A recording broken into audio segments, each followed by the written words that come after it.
We are going to now move right along. You all know our next guest, Max Blumenthal, is an award-winning journalist as well as the editor-in-chief and founder of the independent investigative news website, The Gray Zone. He's also the best-selling author of several books, including Goliath, The 51-Day War, and The Management of Savagery. He's just returning from Iran. So, live from the interrogation room at Dulles International Airport, Max Blumenthal. Max, thanks for joining us. I'm just you're home. returning. Oh, you made it home. That's great. Well, Yeah. Here. Oh, wow. I made it. Wow. Wow. That's crazy. Congratulations. Smooth travel, I assume, this time. Smoother than returning from vacation. You never know when they're going to get you. Yeah. We thought you were calling from CCOT. Yeah, well, exactly. Yeah, that's why we figured we better get you on in time. But no, I did want to ask because you just got back from Iran. But the last time you left the country, you wrote an article on your way back. Max Blumenthal, why was I questioned by the feds? You write, as I approached the customs line at Dulles International Airport early on the morning of February 24th, a man called out to me, Mr. Blumenthal. He identified himself as an officer with Customs and Border Protection and led me into a cavernous secondary screening room where he treated me to a strange and disconcerting questioning session. I had just returned from a leisurely trip to Nicaragua with my family, during which I participated in no political activities, but the agent's line of questioning suggested federal authorities had little interest in my visit to Nicaragua, a country that happens to be controlled by a socialist-oriented government on Washington's hit list.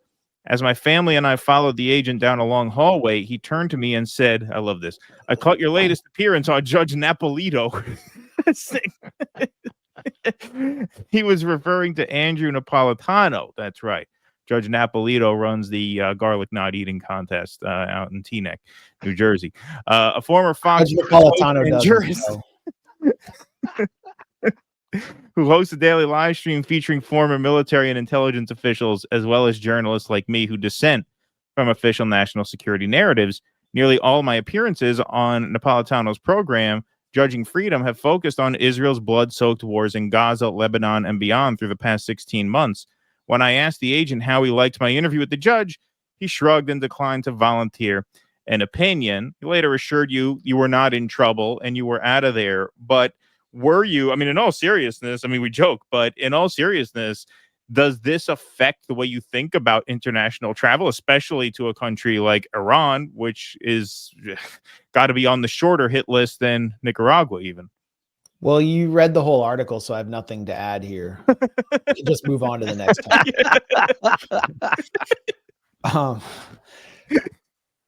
I was much more prepared on my trip to Iran for my and you know, when I told any people close to me that I was going to Iran, their main concern wasn't like, oh no, you're going to get turned into a hostage and you know, it's going to be like Not Without My Daughter with Sally Field. And like, Iran is scary. Their fear was me returning to the United States. Their fear was our own government.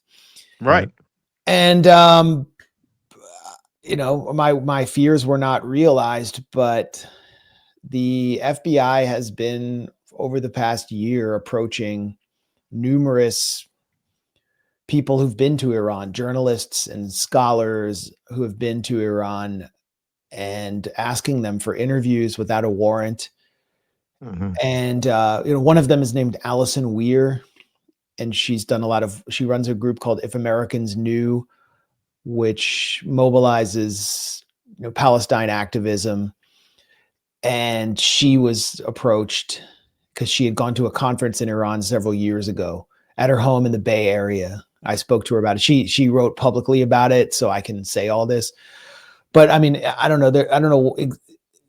They're working on some case, so it's like they can approach you at any time just because you went to this high risk country and try to gather intelligence. But the easiest place for them to gather intelligence is obviously at the border, and so Customs and Border Protection, because you have less rights at the border, you have less rights in an international airport, your constitutional rights are not fully protected. They have set in on some American citizens, an increasing number of American citizens, to gather intelligence.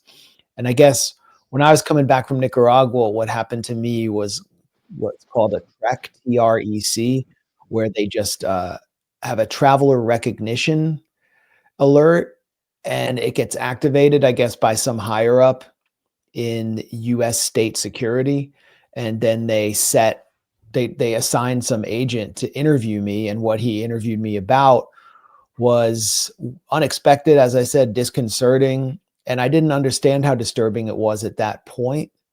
But he flipped over a sheet where I wrote down just basic information that I had no problem volunteering. And it contained several handwritten names. And I'm pretty sure some of those names were of the students who had visas or green cards that they were preparing to arrest and deport. Mm-hmm. One of them, and I couldn't remember them all.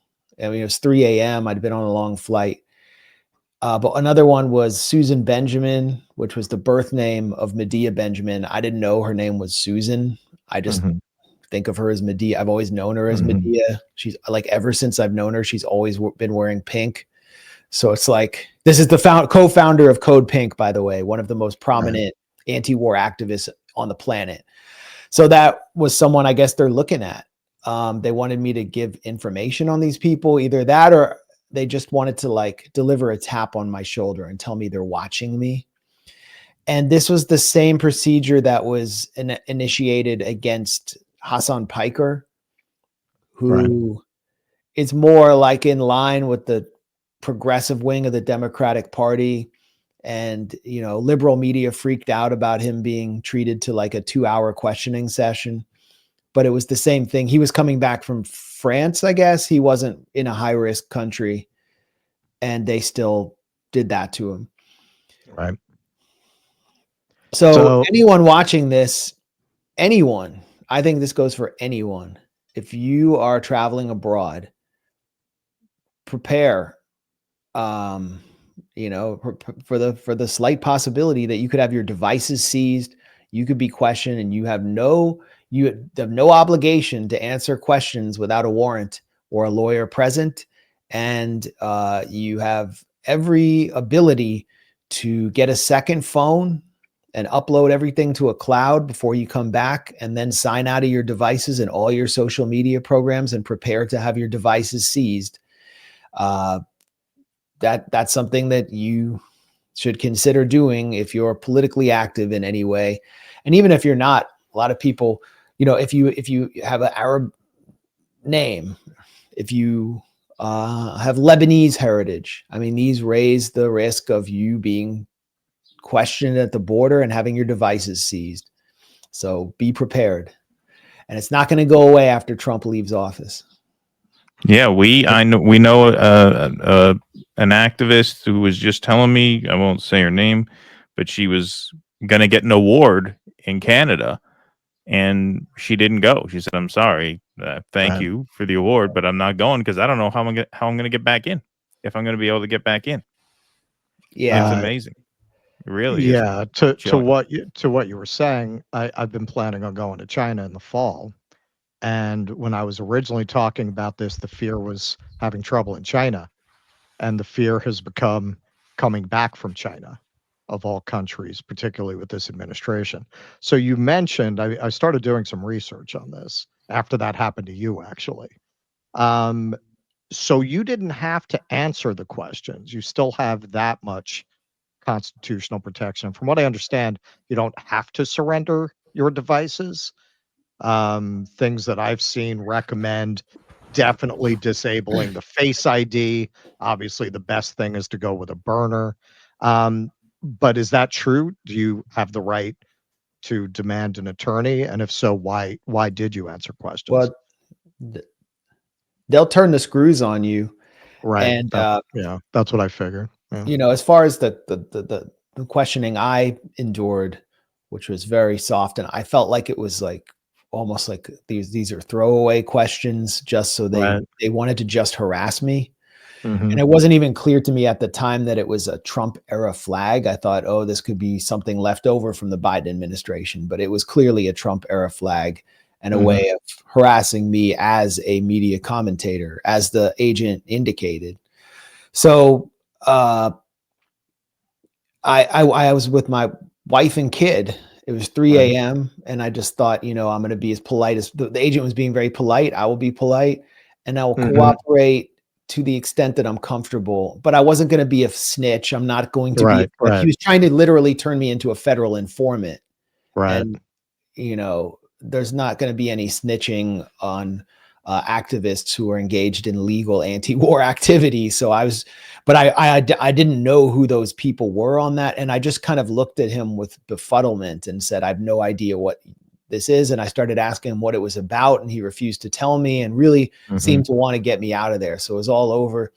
And then I come out and I'm like in the baggage claim area. And there's a guy from, I guess, West Africa who's on a Zamboni like floor cleaning machine. And he just like pulls up to me on the machine and asks me for a selfie. It was very surreal. But I guess he was like a Jimmy Dore fan or something. Yeah. Well, could that be it? I mean, if they figure you're a commentator of a high enough profile, you must know people, and maybe you know some people who they're looking for. Yes. Yeah. And I get that everywhere I go, like Right. in other countries too. But it's not normal to be held in a held by state security until I give up information. But I would not do that.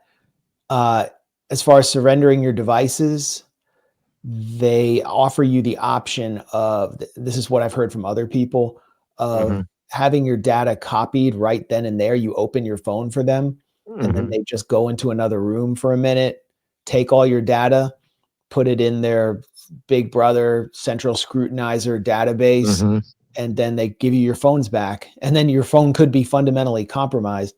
The other option is you just give them your phone, but you don't open it, which annoys them, but they just take it. They have 30 days to do whatever they want with your phone. Your phone's compromised. But what they often do, I've heard, is if you refuse to give up your devices, they say, well, okay, we will just temporarily take your passport, which means that you are under house arrest within the borders of the United States. And temporary, well, how long does that last? Like Scott Ritter doesn't have as far as I know, I haven't asked him in a while, he doesn't have his passport. He can't leave the United States. So I wouldn't want to accept that scenario. So I think the smartest thing to do is, have a secondary device. What Richard Medhurst, the journalist who is accused of terrorism in Austria for his political commentary and has been raided in the UK, has done to really infuriate the British authorities is he installed something called Graphene OS, which is an operating system that is kind of crowdsourced by privacy experts, and it takes you out of the entire Google system, and the feds, they have no way of cracking into it. And so they can't get into his phone. So they're demanding that he give them the code to his phone or he go to prison. And he's actually working on a book about digital security. But anyone watching this, you can look up Graphene OS. There's a GitHub site that shows you how to install it. You can even ask like ChatGPT or DeepSeek, how do I install Graphene OS on my phone? And it will guide you through it. And it's a pretty intensive process. If you want to go there, you can do it, but this is the world we're living in, and it's an Israeli world. Like, I'm not saying Israel's behind this, but that's the way Israel has always operated, and now it just feels like we're becoming more and more like Israel, and experiencing some of the same phenomena that Israel experiences inside its militarized frontiers because of this relationship. Our government tends to see things the way that they see all citizens with deep suspicion as anyone with a different perspective as a potential terrorist. And they have received lots and lots of training from Israel.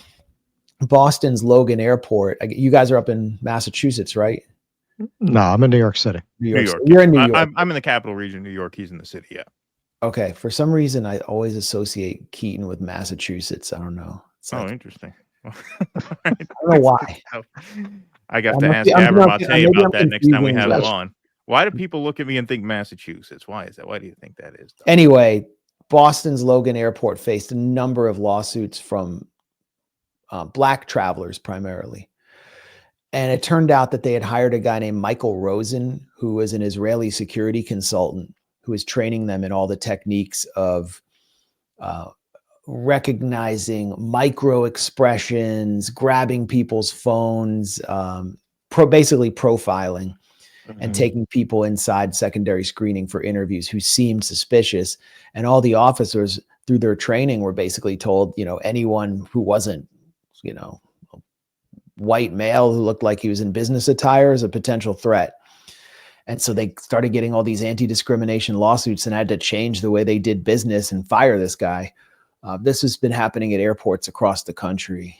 And back in like 2007, during the Bush era, the head of Israel's Shin Bet, Avi Dichter, who is a blood-soaked psychopath, who now actually is an opponent of Netanyahu and his coalition because they're just so genocidal. He spoke alongside James Comey, I believe, at an FBI convention of like all the agents came to Washington and had a convention. And he was the keynote speaker. And he argued that they need to stop taking on crime, and that the real issue was crime-terror, and that it was impossible to distinguish between criminals and terrorists, and that it was all in a gray zone. And so they had to adopt the Israeli way of thinking that all citizens are potential terrorists, even if they've committed, low-level crimes like, money laundering or something. Right. That's the message Israelis have been sending. And so now we're in this world. I mean, it all also has to do with like late-stage empire, that U.S. hegemony is collapsing around us. And so the wars are coming home, and citizens who are not supportive of the current regime, not just the Trump administration, but the current regime, are seen that their danger is heightened in the eyes of this national security state. What do you think they're trying to do here? Because you're seeing it on both ends where, what's the rationale for locking up some pasty Welsh girl for being part of a work exchange program for a place to stay, as they did, locking up an actress from American Pie, which has the effect of people don't want to come in. And then because of things like this, and they've done it to Americans who are not political podcasters, where they're getting questioned at the border.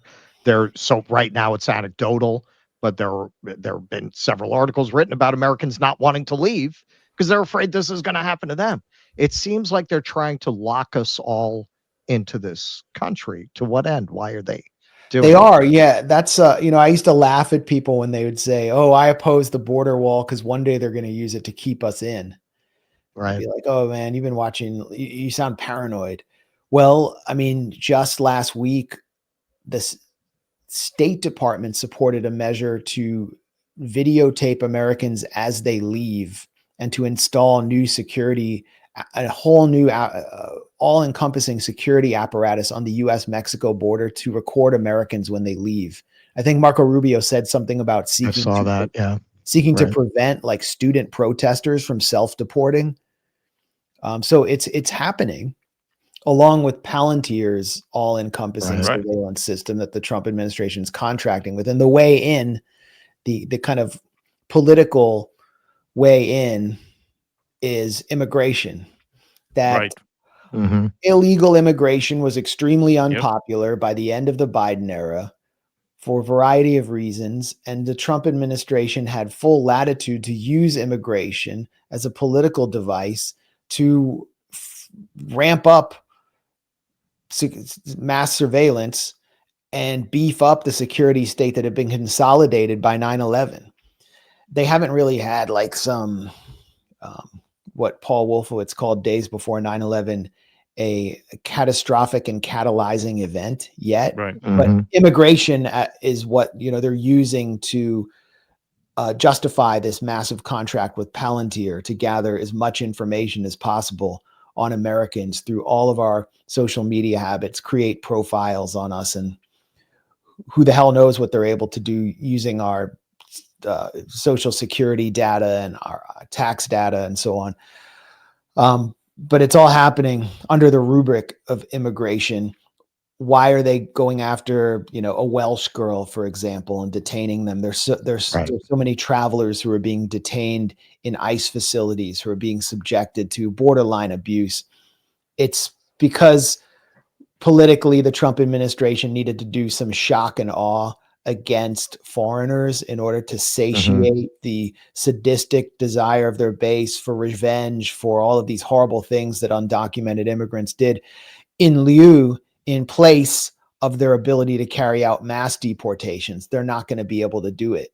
Exactly. It's Right. simply impossible. They'd have to take like 40 years of, hard ICE deportations, going deep into communities and pulling people out who've been in this country for 20 years but weren't born here, and deporting entire workplaces to get it done. So it's not that's also what the Israel lobby wants. The Israel lobby and the Zionist movement in the United States, they want shock and awe deportations of a few students. It's like in the Middle Ages where they didn't have mass surveillance. They didn't have this all-encompassing security state so in order to send a message to criminals, they would torture someone in the town square, hang them, quarter them in order to set an example. And that's what the Israel lobby wants to do with students on campuses, to frighten them all. Right. And then they're targeting all international students. The Trump administration's doing that. And they're trying to prevent international students who tend to be, from wealthy families abroad from applying to school in the United States. So the shock and awe effect is meant as a deterrent, and it's left up to the determination of the CBP agent who could be having a bad day or has nativist, racist attitudes and just wants to flex on somebody. And they're just given a free hand now. I mean, Trump said we're going to untie their hands, so they can do whatever they want to you. What I have seen, though, in my own interactions and from people I know, is they at least, try to be polite at first. I mean, that's such a massively important point. I've said this before. Like none of this is actually about immigration. The immigrants are just the scapegoat they need to build a police state, because you can't build a police state without a scapegoat. And that's what this is. Their numbers on deportations are actually lagging behind Biden's deportation numbers, much less Obama's. It's not about that. It's about building a police state, using that as the political hook. Yeah, that is a super important point. It's just remarkable. Like, I can't believe they're stupid enough not to understand that this is going to destroy the country. No one's going to come here. Academics won't come here. Students won't come here. Tourists won't come here. Entrepreneurs won't come here. It is going to destroy the country.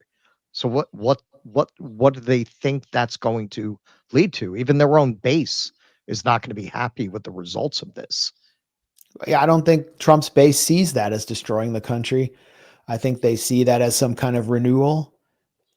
They don't tend to, they don't really care if people come here from France or Italy. They don't have much interaction with them. Much of Trump's base was left behind after the financial crash and just isn't tied into into any international exchange or the transatlantic world.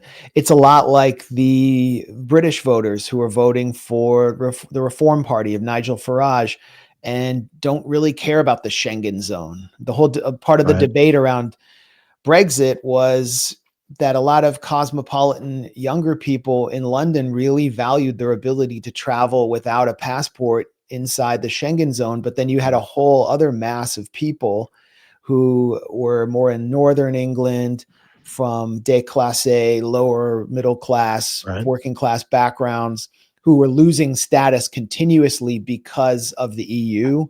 And labor was just losing power in general. They tended to be, and many of them had voted labor in the past. They didn't care about traveling to France or going on vacation in Slovakia or whatever. And so they demanded Brexit. And Jeremy Corbyn, who initially was for Brexit, was surrounded by these kind of metropolitan advisors, and he kind of turned tail and he reversed his position and said, we're going to vote. We're going to have another referendum. Let's try it again. And so the red wall, which is where many of those voters who were, in unions that had lost power, who weren't international travelers, who had been labor over the decades. The Red Wall collapsed on labor, and it's never coming back. You saw the same phenomenon in the US. So at least the Rust Belt part of Trump's base, which is very mobilized and dedicated and sees Trump as kind of like a cult figure who transcends the Republican Party. They could care less about the Republicans. They don't see it as destroying the country. And we also have to admit TPS was a disastrous policy, and it was partly motivated. It was a bipartisan policy. Ironically, Marco Rubio was one of its key authors. It was motivated partly by the desire to destroy certain countries in what John Bolton called the troika of tyranny, what I call the troika of resistance in Latin America. Cuba, I mean, you have a wet foot, dry foot policy, which has caused a massive brain drain in Cuba. But Nicaragua and Venezuela, what they wanted to do, and they had these characters like Juan Guaido's ambassador here in Washington, Carlos Vecchio, who were also very influential in shaping the TPS policy, pushing for it. What they wanted to do was the Venezuelan and Nicaraguan right-wing expats, they wanted to mimic the Cuban lobby, which was so powerful in South Florida. And so they wanted to fill up their ranks. So they're like, let's destroy those countries by sanctioning the hell out of them because they have socialist-oriented governments. We'll create a migrant wave. And then when the migrants get here, we're going to organize them all and mobilize them all. And I would see Vecchio running around in Miami or in the suburbs of DC or anywhere where there was a Venezuelan diaspora, kind of registering people, getting them to sign sheets so that he could then, it's like creating the biggest mailing list possible, then create a political power base for this parallel government.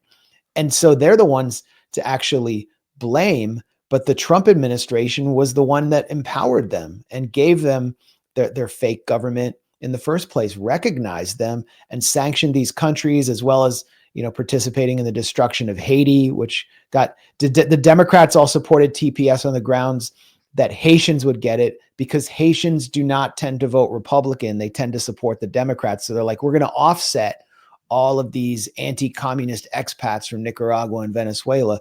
And then they come into the cities and there's nowhere for them to live. They can't work. So they're living on the streets. They're selling arepas. They're living in any way possible. Some of them are not the best people. My friends in Caracas have told me, yeah, crime has gone down massively here because our entire, and in Nicaragua too, even in like the small towns, people would say, yeah, the neighborhood drunk, he went to the US. The neighborhood drug dealer went to the US.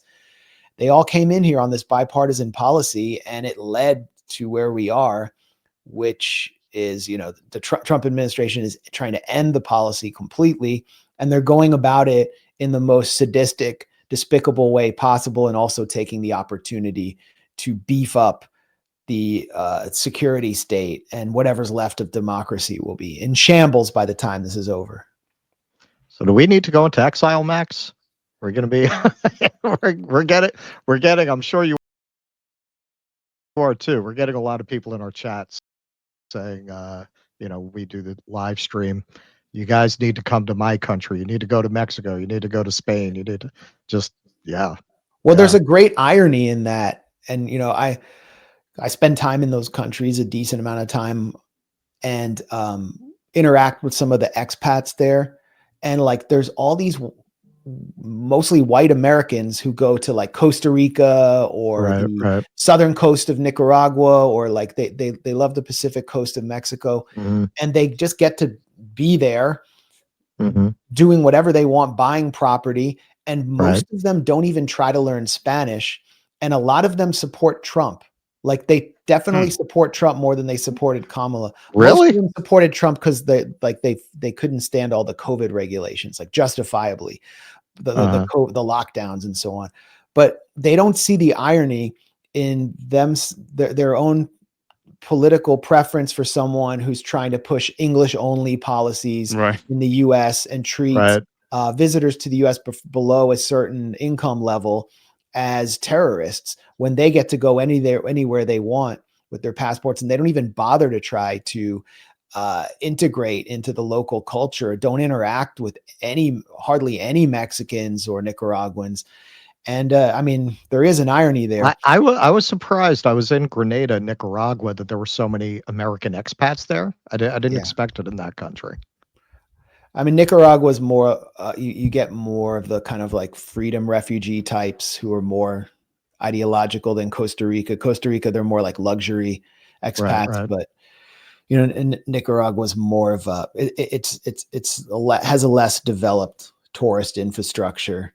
Right.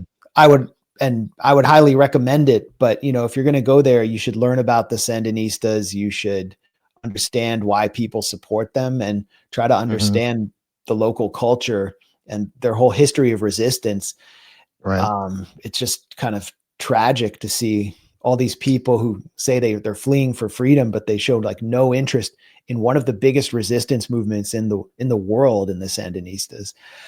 Beyond that, I mean, I'm not planning to go into exile like Timothy Snyder or whoever these clowns are. What was it?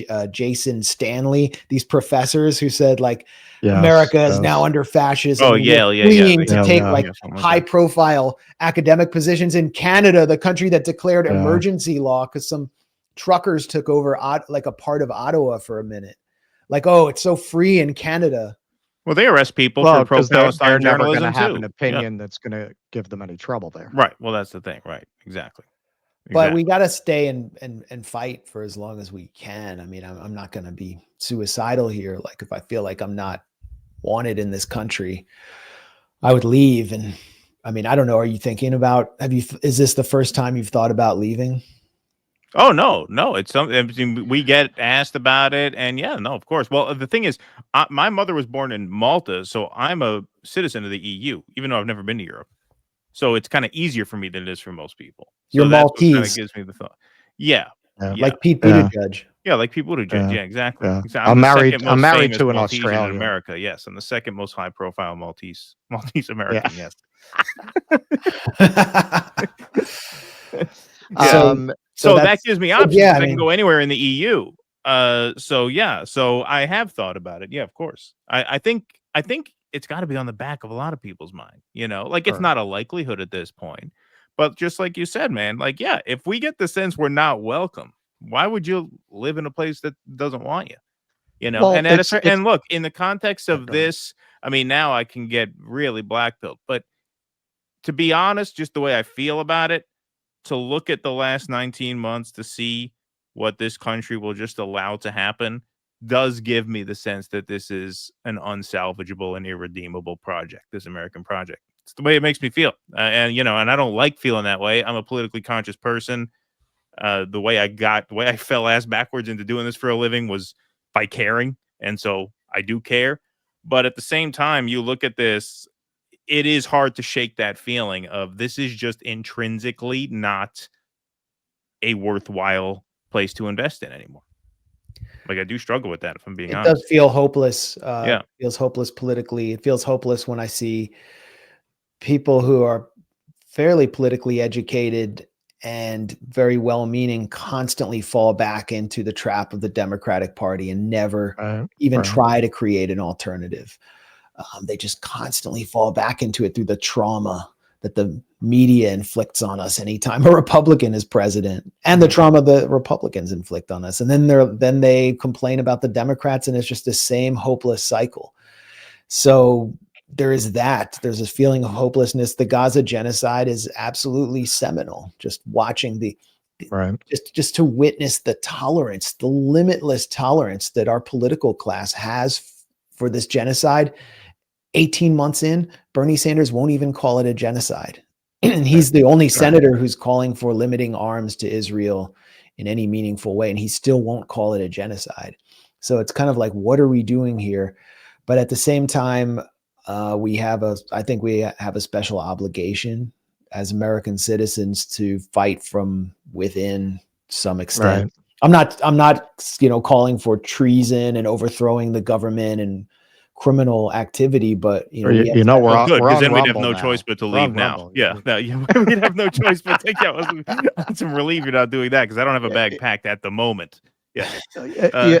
You know, we both come from an arts background, me and Keaton, and I was very frustrated as a young man working as an artist at a time when people were fat and happy, and there was no real appetite for anything really politically challenging. Like there was no audience for that. So in some sense, I'm definitely like, you're gonna leave now? You've waited your whole life for this moment. Yeah, no, this fucking lunatic is like, yeah, on one True. hand, it's a fascist dystopia. On the other hand, I had this reinterpretation of Henry V that I've been waiting to do, and now's a good time. So why not try That's it. Yeah, I can that's finally keeping him do my around. interpretation of the Music Man. Yeah, exactly. Yeah. Well, yeah, I agree. And just to illustrate my point, like for the next 2 days, there is a gigantic conference in Washington of the biggest spooks and AI warlords in the middle of Washington. It's free to attend. And, people who have left the US or who don't live in Washington, D.C., the heart of the beast, the beating heart of Babylon, they can't go to that conference. And as a journalist, that's what I have to deliver. That's what people want from the Gray Zone. And I remember all the resistance we got when I launched the Gray Zone, trying to expose the Syria dirty war, Russia Gate. We also, I felt like it was an obligation to call out how the security state was so obviously using COVID to enhance its control. And you couldn't say that on the left. And we got so much resistance from within the left, and we finally broke through it. And people have just, I think, our audience has grown massively. And there are just so many people who are aware of what's going on, who are conscious now, who weren't just a few years ago. And they're not seeing Trump. They're not viewing Trump as the core of the problem. They're not personalizing or individualizing the issue. They're seeing it systemically. So it's encouraging, being on Jimmy Dore, having been on for years. I get people coming up to me in airports, on the street, saying, they've seen my appearances here, and they're not, the typical class of activist who wears 20 buttons from the past and has like 50 bumper stickers on their car. They're like people who've been pilled, but who come out of like reality. So there is something happening here. There's something happening in media in general. Corporate media has collapsed. It's never coming back. CNN's ratings will never come back. Yeah. And so there is, I think there's an obligation now. And, as long as I'm free to say what I want to say, I'm going to do it from, although DC really sucks these days, but I'm going to do it from DC. On a cultural level. You mean the mosquitoes, right? You're talking about mosquitoes are, you can't go outside after like 3 p.m. That surprised me when I was down there a few months ago. I did not. It's worse than New Orleans down there. It is, and like the city was aggressively gentrified and lost its unique culture, and like what interest do I have? I'm 47, like I have a family. What interest do I have in like going out to see the latest like flourless bake shop that has 5 cakes named after Notorious B.I.G. songs? Like, it just doesn't interest me. Well, why don't we talk about Iran? That's I was just gonna say, on the list. We really roamed far afield here. All right, so you just went to Iran, and something that people are always trying to present to you is how great Iran was under the Shah. And the evidence they always give you is that the women wore miniskirts. They're very high on the fact that women wore blue jeans and miniskirts as evidence for why the autocratic regime of the Shah was actually like Switzerland for the Iranian people. Now, you were just there. What is your sense? Do the people not want that government? Do they resent that government? Do they, the suggestion of articles like that are that they want to be Western, they want to be like us, and this regime is forcing them into that? do they support that government? Do they want that government overthrown? Do they want to be like us? Do they want to get rid of that government and not want to be like us? What was your sense of the culture there? Yeah, I can only offer an anecdotal sense. Sure. There are polls by a pollster named Ibrahim Mohseni, who collaborates with the University of Maryland, but he has an office in Tehran that will give more hard details about where Iranians stand on major issues. Mhm. But and I got about like 20 minutes here. Okay. I had a lot of interaction with Iranians from all backgrounds. And anytime I went out in the street, like every few meters, I would get into a new conversation with someone because they don't see many foreigners, especially from the United States. They would want to talk to me, and people were very open about their political perspective. They're not afraid to criticize or condemn their government. In some cases, people weren't even afraid to call for regime change. It's Really? a very like chaotic society. It's not as much of a police state as we're told it is. Although, you know, if you cross certain lines, you do not have the free speech protection that we have here in the United States, for sure. It's a country that's under siege. It's surrounded by US military bases and business interests, surrounded by hostile countries. And so there is a certain understandable paranoia among the government. The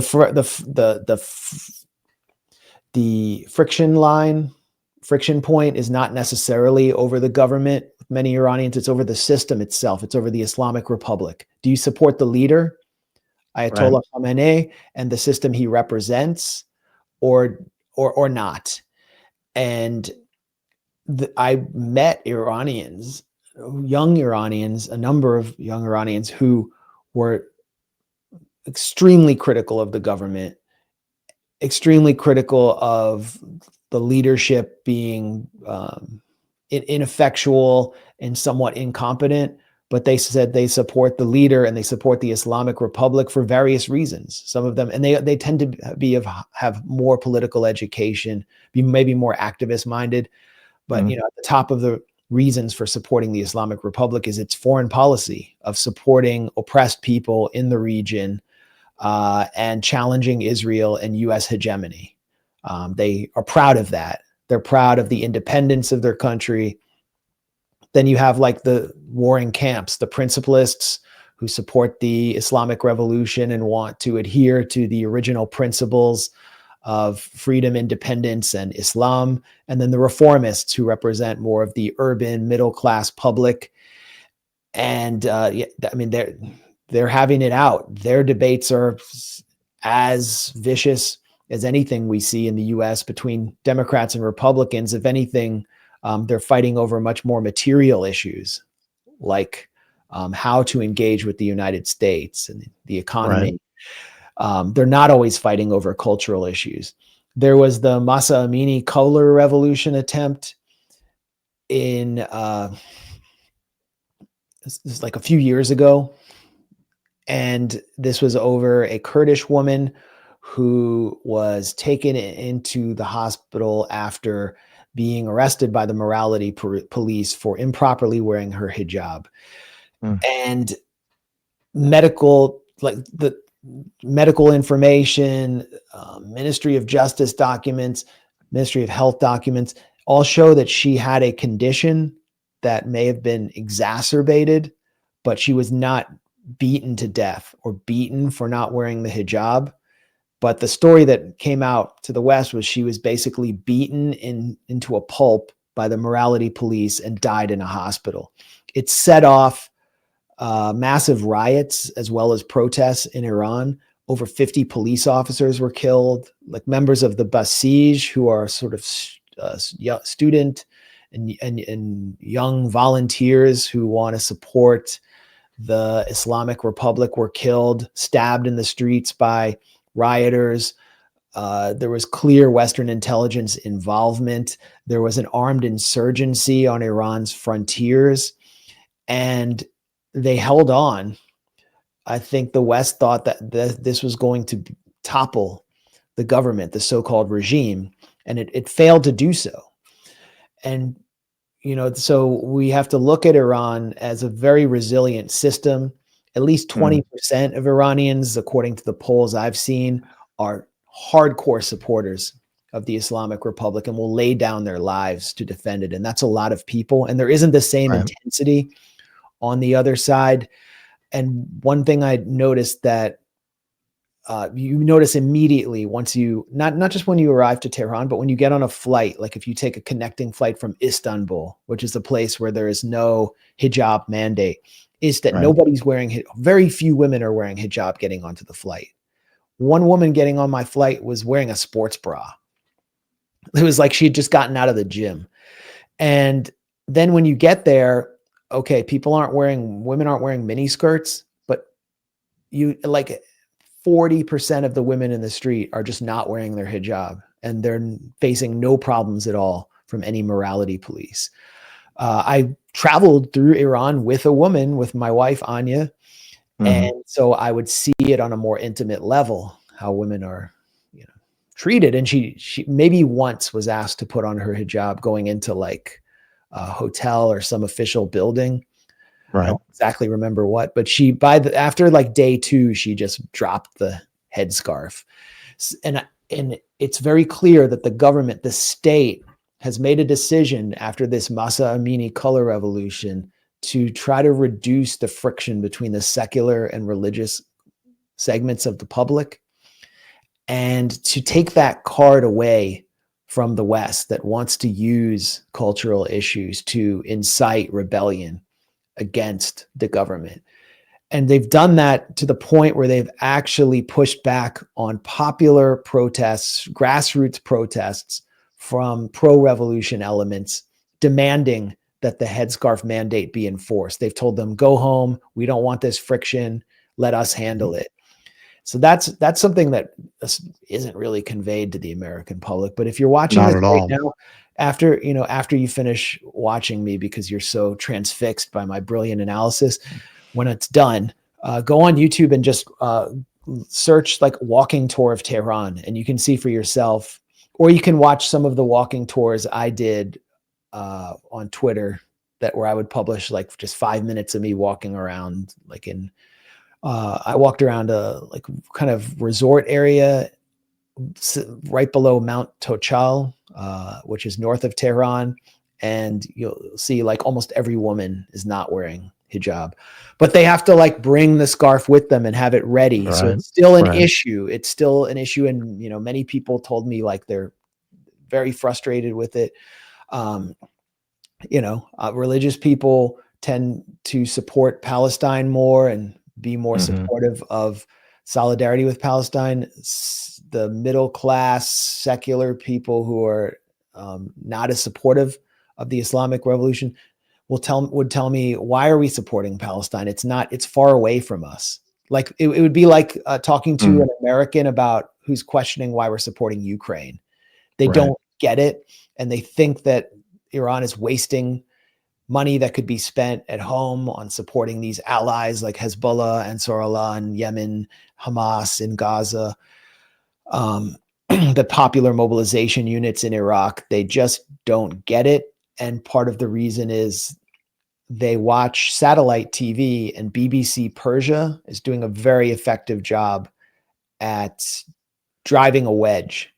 And specifically targeting the part of the public that's sort of secular and on the fence and wants a more westernized country. So, and then you have like that part of the country. Well, these people, like, I know there's a movement to install the Shah's son there. Yeah. I mean, that's a joke. It's a complete joke. I even managed to meet a few people in the street who said they support the Shah, but it's just like not considered a credible position. And the Shah's son is considered a joke, like more than the Shah himself. He's cozied up with Netanyahu. He's too sold out to the Saudis. It's not going to be accepted. Right. If change comes, there's this culture below the surface in Iran of people who live a life, who are culturally very Iranian, but also influenced by the West. And how could they not be with the advent of social media? Everyone has a VPN on their phone. I had it. Right. It Right. just takes 2 seconds to download, and then you're in all the social media apps that are supposedly banned, and you're seeing the West's world. And so like Burning Man type festivals have taken place in an underground capacity. Large part of the public drinks in their homes.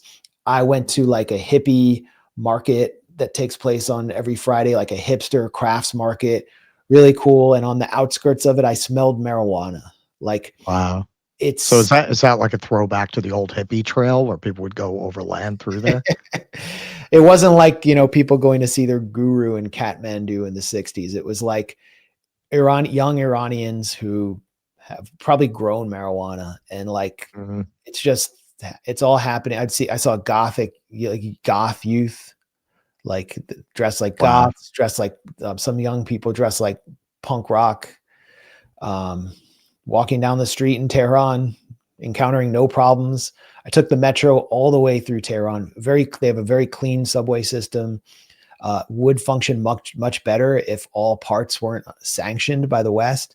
And you see young people engaged in public displays of affection, like kissing each other outside of marriage. It's just no one was doing anything to stop them. So the more that the West leaves Iran alone and stops terrorizing Iran, the West is financially terrorizing Iranians. All of them Right. feel it. They all have different reactions to it and blame different culprits because of political education, where they're getting it from. But the West is terrorizing Iran through sanctions, and everybody's suffering. The middle class suffers the most because they have the most to lose, and the upper class, is always going to find a way. Mhm.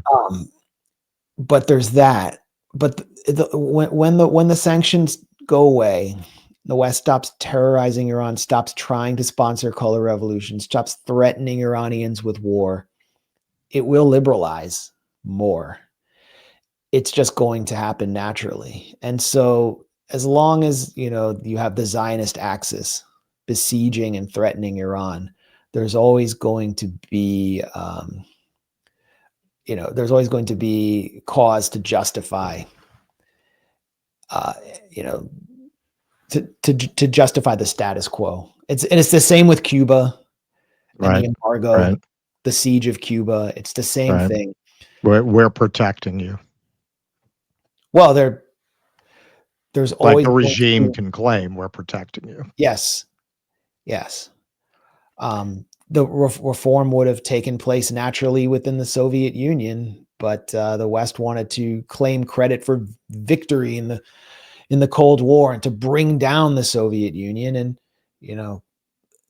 this Ukraine proxy war is the result of that, along with so many other horrific developments like the rise of Al Qaeda in Afghanistan, where the U.S. refused to make peace, to actually have a peace treaty with Gorbachev, in which they would allow for some kind of, they would allow for like keeping the peace in Kabul instead of having the warlords that the CIA backed take over. It's all, the result of Western maximalism. And if Iran suffered regime change, if the US brought down the government in Tehran, Iran could be balkanized. War could break out in a hideous fashion, and there would be a race to plunder Iran's assets, especially in places like Khuzestan, which was part of Saddam Hussein's original reason for launching his 8-year-long war on Iran, because it's so petroleum rich there, and there are Arabic speakers. So Iran, like the consequences of regime change would be devastating. And that's still what the U.S. Israeli Zionist axis is angling for.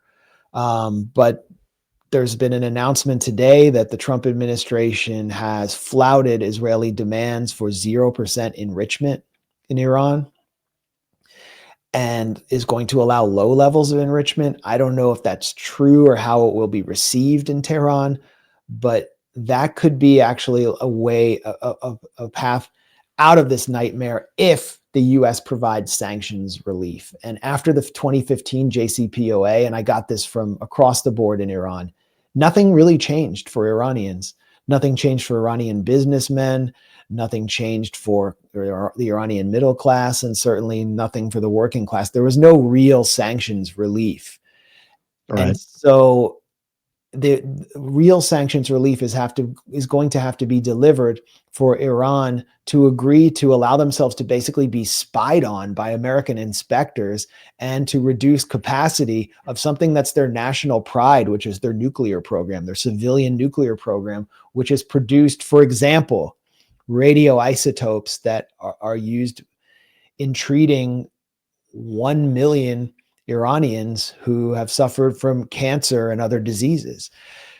So let me quickly, because I know your time is limited. You just went right into what would have been my next question anyway, which was based on your recent article about Iran. So you said in that article that the Iranian diplomats that you spoke with claimed that they would sit down with the US, they would feel good about the conversation, like they were making progress. Yeah. And then they would go back and in front of the cameras, Witkoff would say absolutely 0% enrichment, which is an absolute non-starter for them. And they felt they were just using the negotiations to destabilize their economy. Right. That was basically what your article said. Yeah, I got very good access to Iranian diplomats who had detailed knowledge of what was taking place in Oman in the during the negotiations. And they were befuddled. They were confused. They couldn't understand the Trump administration. And in many cases, they would ask me to help them interpret what Trump was doing because they couldn't understand. And I kind of, I think the simplest explanation is usually true. Witkoff and Trump's team has no idea what they're doing. Right. They don't understand the issues. They are not very intelligent. And the Iranians had sort of— So it's not 4D chess.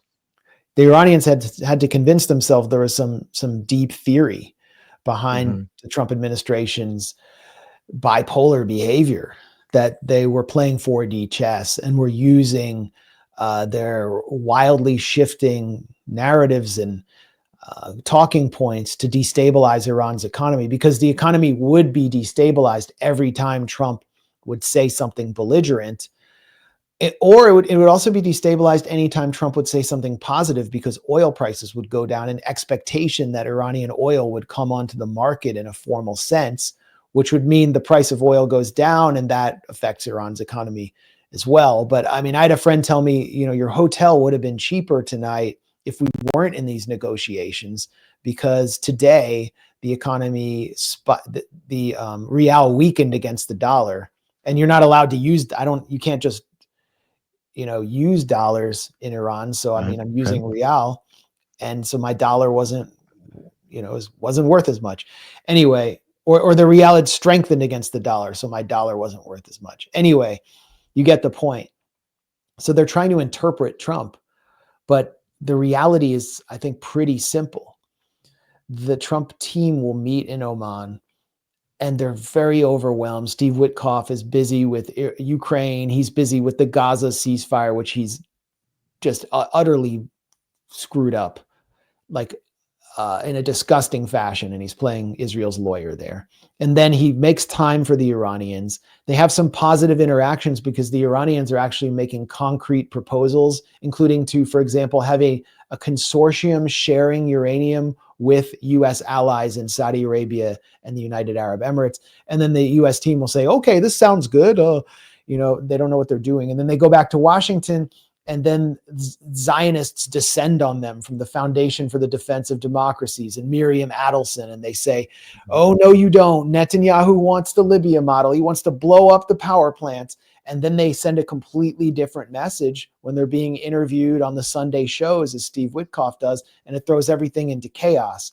So now they're saying that they've resisted Israeli pressure. This is from Barak Ravid, who's like the guy that everyone in Israel and a lot of people in Washington who deal with the Middle East leak to, like the political class, from Axios. Right. And he said that, the U.S. is willing to allow Iran to enrich at around 3%, which means they've resisted Israeli pressure. I don't know if we can believe that will hold given the whole history here. And there was not a whole lot of optimism in the streets in Iran or among the kind of intelligentsia that I would speak to about the possibility of a durable deal actually delivering real sanctions relief to Iran, which leaves kind of the principlist camp in the right, those who say we need to focus on BRICS, the BRICS alliance, and escaping from this hegemony, the financial hegemony and terror of the dollar, which the US has exerted very effectively, but it's overplayed its hand. And that means forging a close alliance with China. That's what will happen. And that's what was happening when I was there, because, when I visited, Iran was coming off several years of, including through the Biden administration, of maximum pressure, just sanctions and no relief. So all the construction equipment that I saw there was from China. It was thanks to China, economic future. And I go into a shopping mall in an affluent area, or even at rest stops, and there would be new Chinese electric vehicles, which we're not allowed to buy in the US. Right. The BYDs. All the new cars that were kind of nice or considered luxurious, many of them coming onto the market in Iran were from China. Technology, China, but also Iran has done more than almost any country in history to develop under siege and sanctions. And what they've done is incredible. I mean, they have a whole nanotechnology center. They have their own Silicon Valley. Their ballistic missiles, which are now hypersonic and can penetrate the Iron Dome after reaching Tel Aviv in 7 minutes, all domestically developed, almost no support from the outside.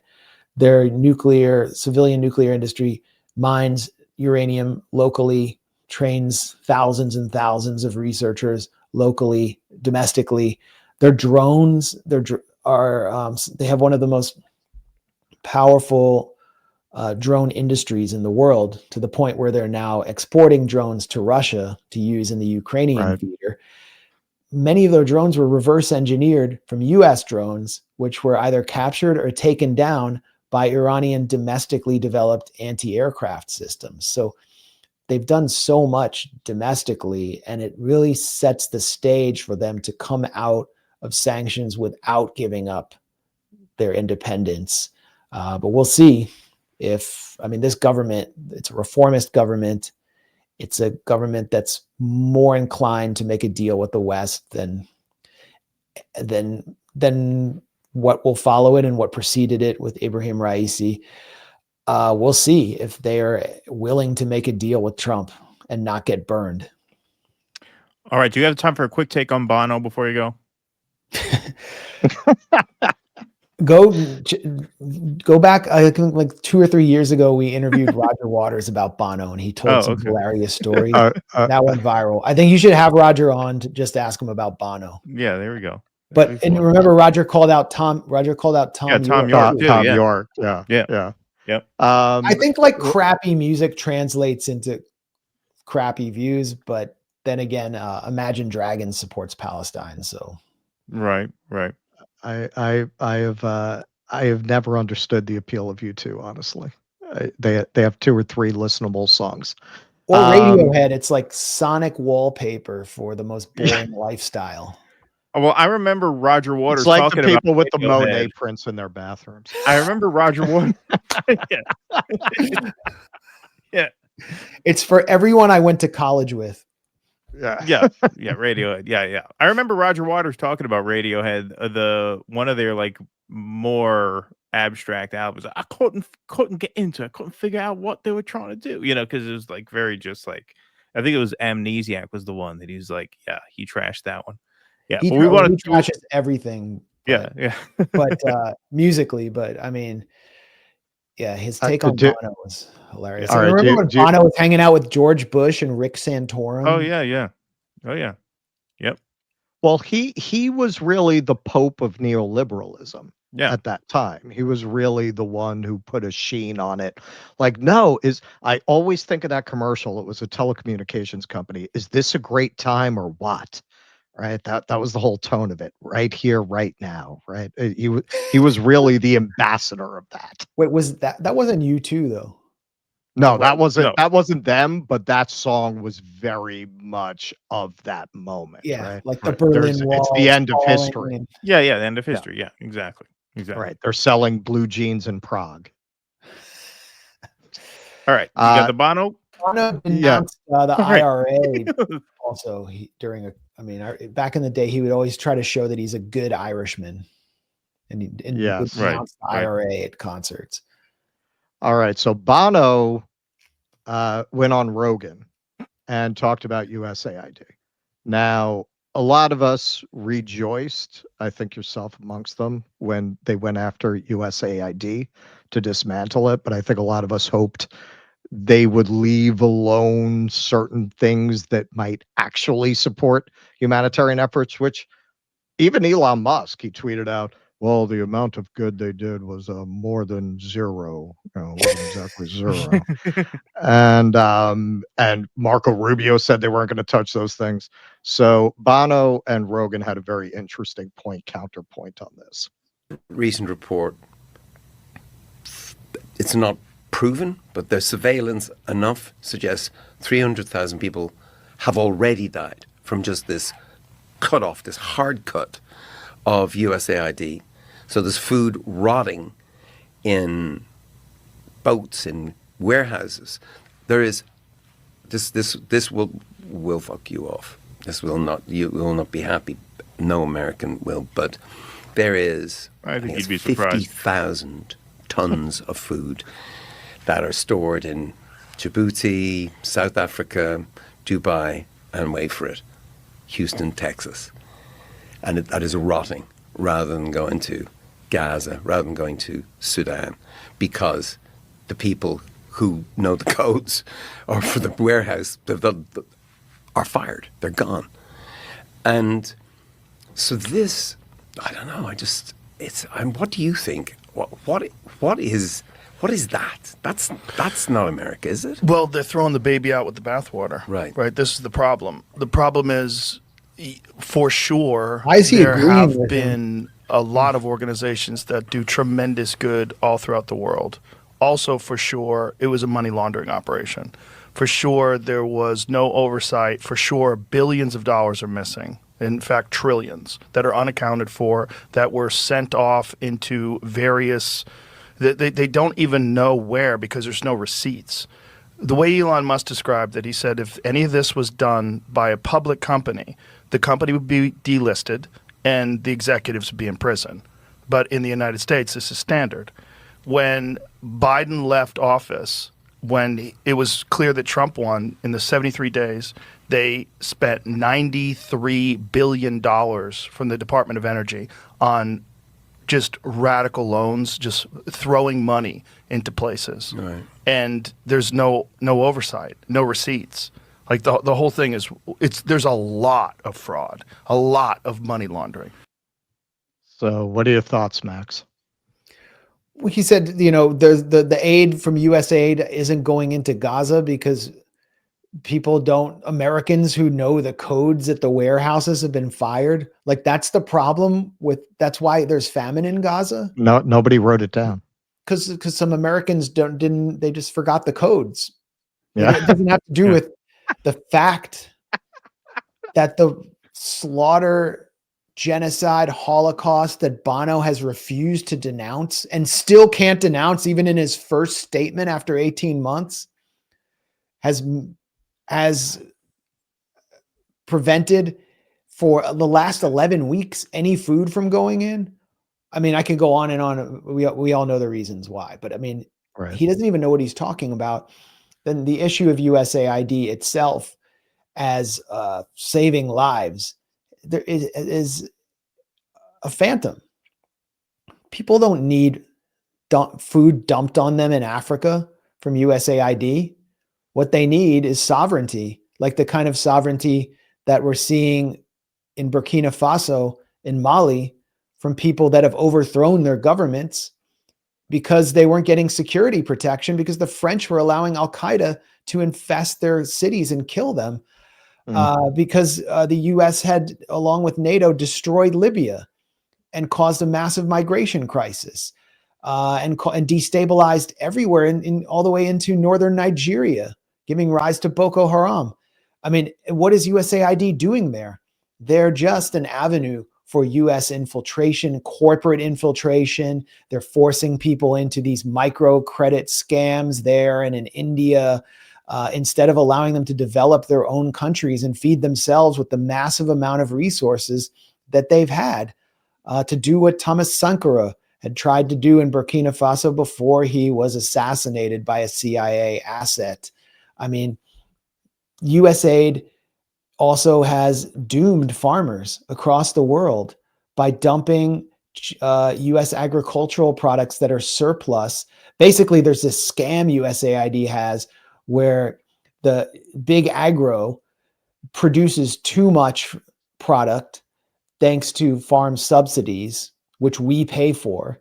And then USAID dumps it on farmers around the world, destroys rural agricultural economies, and then turns them all into migrants.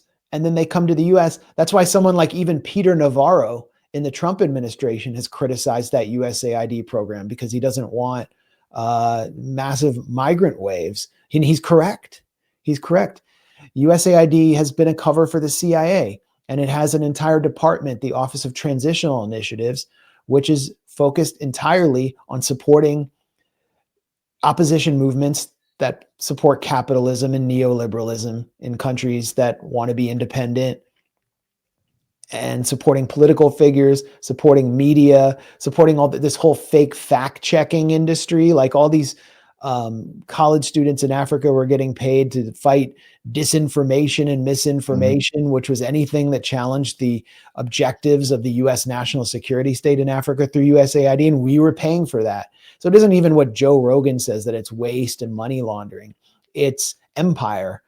It's the supposedly soft arm of empire, but it has destabilized entire regions around the world. I haven't even talked about Eastern Europe, and wrecked people's lives. So it's not saving people's lives to end this cat's paw of empire. It's actually bringing independence to countries, or allowing them to have a fighting chance. And the argument that USAID administrators will make is very different from the one Bono made. Bono made the argument for like stupid children, that everyone's going to starve and die unless the U.S. saves them. What former USAID people will say, or like Senator Chris Murphy, the Democrat from Connecticut, who's one of the biggest advocates for this form of imperialism, kind of what they call like smart power, is that China fills the void. And so we're just letting China take over. So they admit that it's an imperial mechanism. So let's just be honest about what USAID is and have a real honest debate about whether we should pay for it. But just, I got to go. But one of the reasons that I think, due dissidence is important, Jimmy Dore is important, or what we do at the Gray Zone is important, is we're touching on issues where there's supposed to be no debate. And the American public is not supposed to have a say. It's a collection of think tank lanyards on K Street and national security experts who studied at Stanford and Yale, who are supposed to determine our foreign policy outside of our view. And then we're supposed to fight over trans bathrooms. And what we're doing is actually democratizing U.S. foreign policy. And we're not supposed to do that. And you have to be really stupid to buy Bono's argument. All right. Well, Max, thanks for being so generous with your time, man. That was a great conversation. Thanks for having me on. Thank you. Appreciate it. Check Max Blumenthal out at the Gray Zone. Subscribe to your YouTube channel. You made me nervous not going live for a month, but now you're back. And so it's good to have you back. I seriously just, had no reliable Wi-Fi. And also I was enjoying, doing real reporting and learning. And it made me realize like live streaming is not, it can kind of take you away from being able to inform your audience. You have to have some time away to process the world. Yes. Oh, 100%. 100%. It becomes a grind. And yeah, I mean, our show is like 49% emotion, 49% humor, 2% information. That's basically the distribution on our show. So yeah, it can get you in that rhythm. 100% truth. Yeah, 100% truth. Yeah, exactly. Max Blumenthal, thank you so much for taking time and for sticking around. Appreciate you always. Thank you, Max. All right. Bye-bye. All righty. Wow, how was that for a double feature, everybody? Gary Batay and Max Blumenthal. That is what you call a double feature right there. All right, let's read some of these chats here. What we got going over here? Who we got here? Mark Dansky. Everyone here should watch Bad Hasbro with Gabber's son Daniel every week on YouTube. There's a serious discussion of the propaganda about Gaza. Bad Hasbro. Watch it. Thank you. Ron Burgundy says Judaism is a faith, not a race. Love Mate, but that part I believe he's muddied the waters there. Well, the construction of Zionism is the construction of Judaism as a race. That's right. That's the key distinction there. Yeah. Three blind. I don't know what that is. Didn't expect. And that's why you need a court order to get a DNA test in Israel. See that? Okay. All right. That is quite the wow. All right. Oh boy. Right. You'll have to tell me. No, that is something. All right. That is quite the handle there. It's so fucking funny. Oh, Rumble is great. Now I gotta look. No, you gotta look at the guy's name and thumbnail. Gabber got jokes. Thank you. Yep, there you go. Michael Castillo, thanks for the $5. Good evening, gentlemen. Could you please tell Mr. Mate that, in my opinion, he's a treasure of the world and all of mankind? Good day, gentlemen. Well, thank you, Michael. Appreciate that very much. All right, we got another batch here about that Islands. The American people should go back and listen to System of a Down, steal this album, and realize that they've been lied to for decades. Grow up and accept the responsibility. Roberto, thanks, Roberto. My experience, self-actualized minds with metacognitive depth need less connection, not from lack, but from clarity. We don't fit in, so we self-condition not to seek nor need it. Love the show from Ireland, says Danger Mouse IRL. Appreciate that, Danger Mouse. Just Want World Peace says, please invite Chicago reporter William J. Kelly on to talk about how screwed sanctuary cities are since Trump's going to stop paying and why we need to protect ourselves from Pritzker or Emmanuel 2028. Kuznetsky Bassane just bought 2 more of Gabber's books. Dig it. See, he even sells books at a time. Yeah, not just tickets, look at that. books. Not, he just, yeah, sells books 2 by 2. Bringing people together. Bringing people together. All right. I can pick up from here. Yeah, go ahead. You see that? Shoes Magoo. This is the feeling I've had about law enforcement in general for years now. Their mindset is everyone's a terrorist, and their job is to suspect everyone by default. Yeah. RB Ham. I sent a comment to Jimmy about a year ago saying the border wall was actually going to be used to keep citizens in, and he laughed at the thought. I wonder if he's laughing now. Probably, if I know Jimmy, no. Seemed funny at the time. Who knew? Seemed funny. Who knew? RB Ham, if you're not paranoid, you're not paying attention. I'm telling you, I feel like if I do leave the country, I just got to stay out for a few years. Like I just, it's like stay or go. No in between. Cookie Knife. They shut down Job Corps instead of funding it. Why is more nurses and tradesmen a bad thing? My real name. Gabor and Max in one show. 2 people I admire greatly, as do we all. Yes, indeed. Genitilis. I heard that in Iran, folks are really scared of spiders, but in Iraq, no phobia. Is that true? Is that true? I know they did those studies on babies, and they think it's, evolutionary as monkeys. Like babies are scared of shapes that are like spiders and snakes. Steve D. Bertram. God, I love me some Max. He's as close to being on the same level as Glenn as it gets. I'm sure we'll pass that on to him. I'm sure he'll appreciate it. Yeah. And that's it, right? All right. Let's do Colorado and Palantir. 2 more, and that's a program. Oh, yeah? All right. Well, yeah. But, I mean, do we need those? Do we need, yeah, right? Do we need them in the can? All right. I think so. Okay. All right. Who's going first? Do Colorado first. This is how the sausage is made, folks. Let's do Colorado first. It's a shorter one, right? Yeah, it's not long. All right. This is Nothing Russell much. Nothing much. A little mere bag of shells. This is Russell Dobular with Keaton Weiss filling in for Jimmy Dore, who is out on the road. So the FBI says 8 have been injured in a Colorado attack by a man with a makeshift flamethrower who yelled "Free Palestine." He hurled an incendiary device into a group that had assembled to raise attention for Israeli hostages in Gaza, law enforcement officials said Sunday. 8 people were injured, some with burns. The suspect, Mohammed Sabri Suleiman, 45, was booked into the Boulder County Jail north of Denver and expected to face charges in connection with the attack the FBI was investigating as a terrorist act. Israeli Prime Minister Benjamin Netanyahu issued a statement Monday saying he, his wife, and the entire nation of Israel were praying for the full recovery of the people wounded in the, quote, vicious terror attack in Colorado. This attack was aimed against peaceful people who wish to support a genocide in peace. No, he didn't say that. Who wish to express their solidarity with the hostages held by Hamas simply because they were Jews, Netanyahu said. Of course, there could be no other reason. The attack occurred as people with a volunteer group called Run for Their Lives was concluding their weekly demonstration to raise visibility for the hostages who remain in Gaza.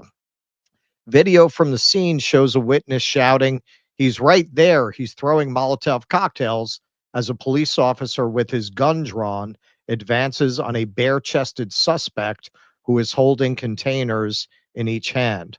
Let's take a look at that. We're here, brother. We're here.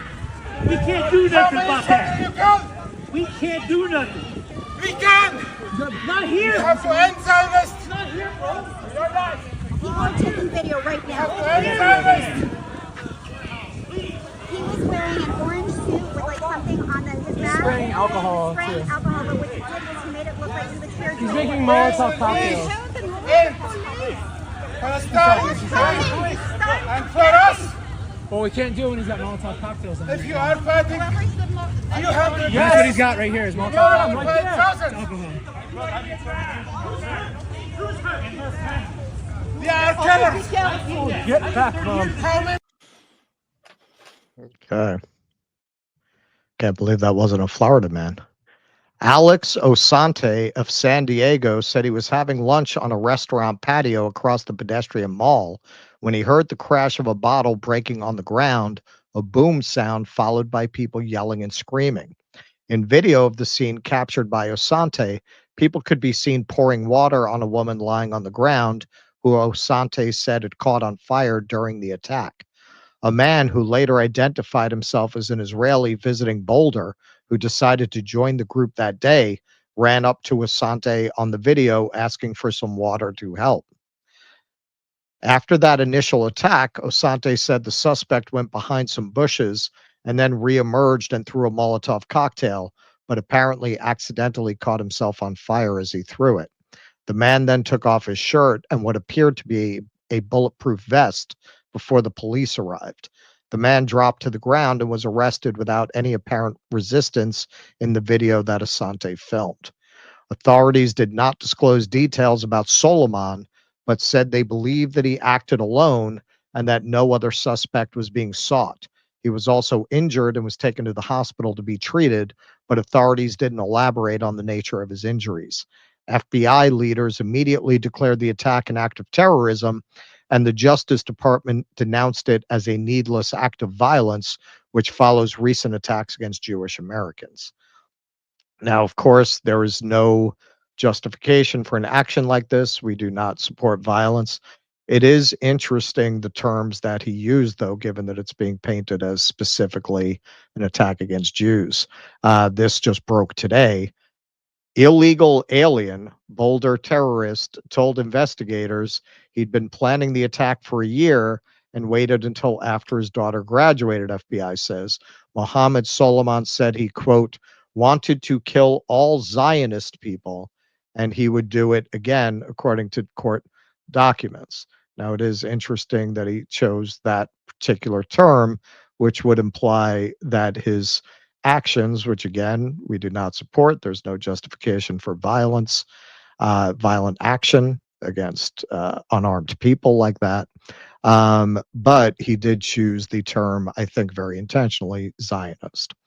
So Donald J. Trump truthed out yesterday's horrific attack in Boulder, Colorado will not be tolerated in the United States of America. He came in through Biden's ridiculous open border policy, which has hurt our country so badly. He must go out under Trump policy. Acts of terrorism will be prosecuted to the fullest extent of the law. This is yet another example of why we must keep our borders secure and deport illegal anti-American radicals from our homeland. My heart goes out to the victims of this terrible tragedy and the great people of Boulder, Colorado. Dan Shapiro went on CNN and he tweeted out about his appearance on CNN. I discussed the attack on Boulder with, who is that? Rahal Solomon. We don't watch CNN. We need clear condemnations of anti-Semitic violence from every quarter, better security and law enforcement cooperation, and education about this pernicious hatred. Eyal Yokobi, breaking, the terrorist behind the Boulder, Colorado attack has been identified as Mohammed Solomon. Let's be clear.